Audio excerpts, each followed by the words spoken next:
આપ સૌને મારા સવારના રામ રામ। આજે રાજકોટ ખાતે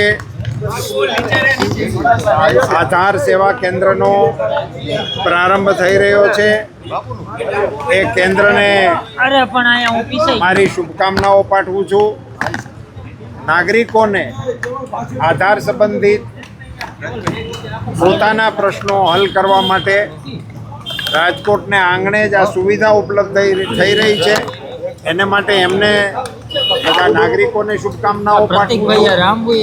ભારત સરકાર દ્વારા આ પ્રકારની સેવાઓનું વિસ્તરણ સામાન્ય નાગરિકો સુધી પહોંચે એ આયોજનના ભાગરૂપે આધાર કાર્ડ એક એવી જરૂરિયાત નાગરિકોની થઈ ગઈ છે જેને કારણે નાગરિકોને રોજબરોજના કામકાજમાં એ ઉપયોગમાં આવતું થયું છે।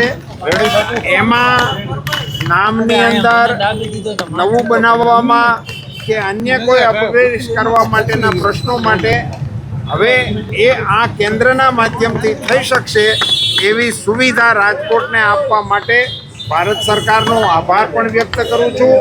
આપણા રાજ્યમાં આ પ્રકારનું આ ત્રીજું કેન્દ્ર શરૂ થઈ રહ્યું છે એ માટે પણ રાજ્ય સરકારનો અને ભારત સરકારનો આભાર વ્યક્ત કરું છું અને નાગરિકોને શુભકામનાઓ પાઠવું છું અને આ આધાર કેન્દ્રની અંદર કામ કરતા અધિકારીઓને અને કર્મચારીઓને ભલામણ કરું છું કે નાગરિકોને સમજીને ધીરજથી એના પ્રશ્નો ઉકેલવામાં મદદરૂપ થાય। ધન્યવાદ। સાહેબ, પેટ્રોલ અને